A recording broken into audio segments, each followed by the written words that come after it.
Hey guys, it's Victoria with Celebrations of Victoria. I've actually never done a YouTube live, so I'm going to I'm using my laptop, which I don't have the best setup. I should have actually, put on one more, put it on a tripod with my phone, but my phone is charging, and I am in my workshop and working on getting ready. We're in the process of moving, and I was just getting all my, let me go to the side, sorry. Christmas ribbon and ribbon just kind of situated. Anyways, I want to make a fall bow. So here I have 5 different ribbons.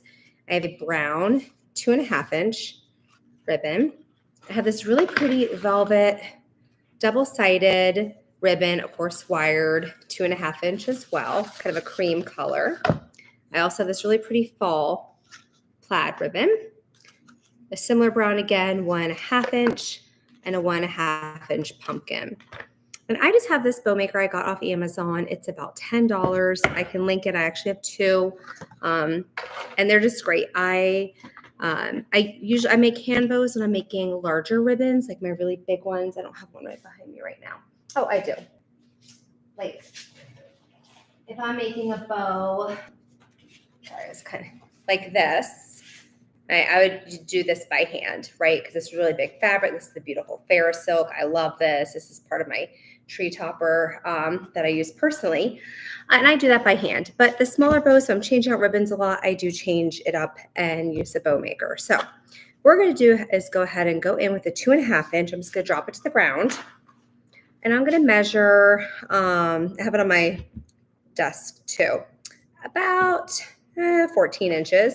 I'm going to take it and pinch and then pleat and twist. Okay, and I'm going to bring these loops out about 6 inches, okay, just over the edge. Then again, I'm going to pinch and twist and then slide in. Okay, so this acts as a nice little like safe space for your ribbon to be. That way it doesn't get all mumbo jumbled. If you have issues with your hands like arthritis or carpal tunnel, I had de Quervains in both my wrists during pregnancy, which is common. And I feel like I can do it, but it just makes it so much easier. Especially I have 2 young kids at home. I sometimes get, have to open snacks or whatever. And this way I can easily just pause where I am and, then continue where I want to be. Okay, so I'm going to put 3 about 6-inch loops on each side. Okay, move them around. And you can move them around later. You're going to be able to fluff and all that good stuff.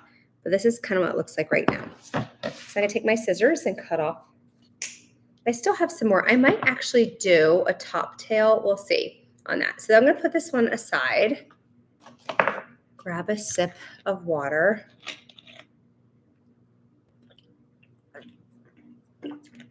My parents are visiting, and my dad always drinks this ice water stuff, and we never have it in the house. And this is my first one. It's pretty good.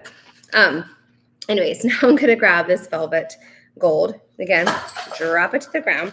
Now, this is double-sided. So what I'm going to do, I'm not going to, because eventually I will be doing, I'll be dovetailing the ends. But for these, I'm going to, just so you know later, fold them over, put a layer of glue, a hot glue, and then fold it over and press. So that is what my end's going to look like instead of a dovetail. Really nice finish, but just an FYI. So I'm going to go in about 1 inch on the bottom. So the bottom ribbon will be showing. Again, pinch and twist. And I'm just going to do 1 loop to each side of this. I'm going to go in about 1 inch from this side. So you can see where this one ends, because I want to see the brown poking out. I'm going to go right in there. And I am just going to do 1 loop on each side of this ribbon. I'm just making a nice little bow to go on an interchangeable wreath. This ribbon gives me issues every time I use it. It just wants to stay twisted. Sort of go in there. Okay.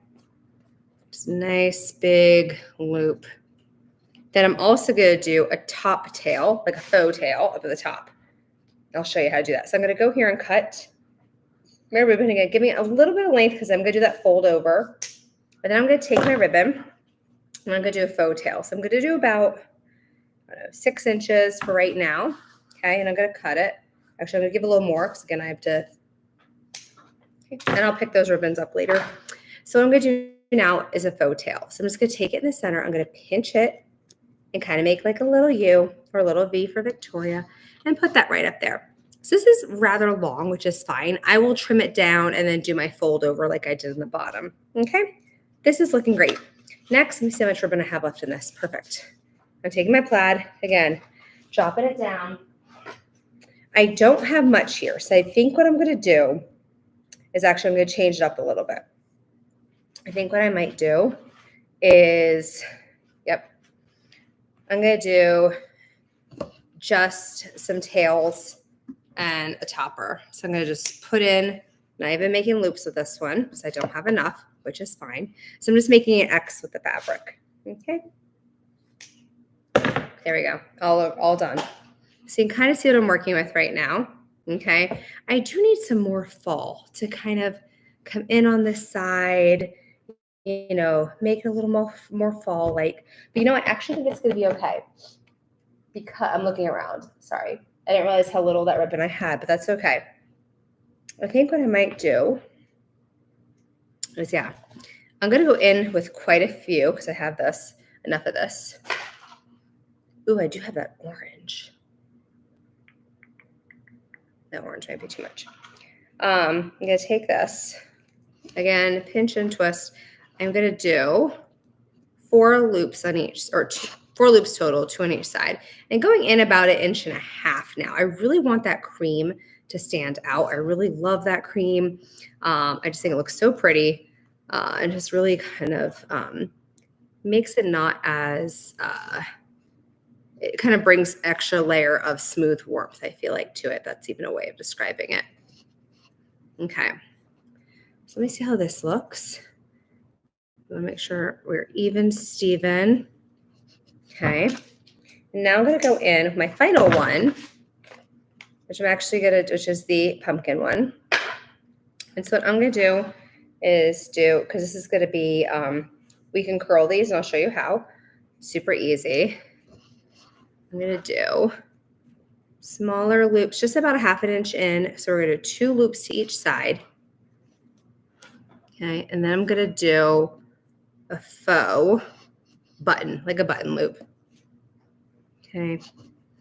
And then what I'm going to do is just, okay, so I'm taking this here, I'm pinching and pleating and doing like a mini loop. So not like maybe 1 inch, pinching and pleating them together. Okay, so see how this is going together? And it's just got overlay here. So when we zip tie it, this is going to come up and make the button loop. Okay, so I'm going to lay that there. Okay, now let me show you. So this is what it looks like on the boat maker. Okay, I'm going to take my zip tie right here and I'm going to hold it down. And what I'm going to do is I'm going to go under, I'm going to spread the bows right there. And I'm going to slide this, make sure the zip tie is the correct way, slide it underneath all the ribbon on this side. So again, I'm going over here because my button loop is over here. So I'm going to the opposite side. So the button loop's on my left side now. So I'm going over to the right side. And I'm going to put the zip tie on, but I'm not going to squeeze all the way because I want to be able to kind of finagle the stuff around. So I'm going to hold these and pop it off. Okay, slide that away. I'm going to get my floral wire out. I'm going to pull this into the center and just gently squeeze. Before I squeeze too much, I'm going to stick that floral wire right behind here. Okay, beautiful. And I'm going to start with the fluffing process. I'm going to put this up for a second. There we go. Okay, so now I'm going to start. So right now it kind of looks like, ugh, you know, right? But don't worry, we'll bring it to life. So I'm just going to go through and we're going to move things around. Again, I have to get my hot glue gun out. I will do that for those. Okay. And I need a dovetail, which I will do. But let me just make sure everything's where I want to be. So pretty. Okay. Right. So how pretty will this be on? And these will be up here. Perfect. Okay. So I'm going to make this tighter. Cinch it tight. Then I'm just going to clip it off. You can use zip tie cutters if you want.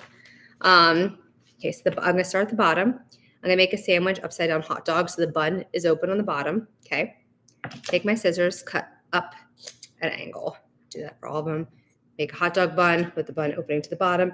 Again, I'm not touching this one. Okay. Because remember, I am going to fold over Let me put that back down for you guys. Fold over and glue. I will do that later. Okay, you can see what that's going to look like. And I'm just going to keep going. I'm going to curl these center ones. I'll show you that at the end. Okay, so again, I'm taking this, folding it, so the opening is down here and cut upwards. Okay, hot dog bun, cut upwards. Which, you know, kind of makes me crave a nice hot dog. Okay, again, so these are going to be folded over. Let me do the top. Okay, hot dog bun, fold it over. So this is a really quick and easy way to make a bow, under 15 minutes. I'm actually going to cut some of this off because I am going to about an inch off. So I'm going to, again, fold. I will hot glue these later. I fold it once, put a layer of hot glue. I use Gorilla Glue, okay? Let me trim this one as well. Don't need that much, about an inch off what I had. Again, fold. I'll put that layer of hot glue right there. Fold again. Okay. Okay, we are all trimmed and ready. And in about, I need to curl. So what I do is I do use Deco Mesh with my like evergreen bases to make wreaths. And where did my tube go? I just had it here. And you can use the Deco Mesh tubing as a curling iron, pretty much. That's how I call it. But you know, can't find it, so I'm just gonna take this pack. Anything that's, you know, cylindrical, and I'm just gonna roll it. Okay, loosely on this because that's not a perfect circle, and it kind of comes out. Let me show you over here. I'll pull it up and do that. You could also use a hair curler not turned on. Okay, and then I'll come over. Yeah, perfect. And then there you go. That's your bow. Okay. Thank you for joining. Let's see. You're fine.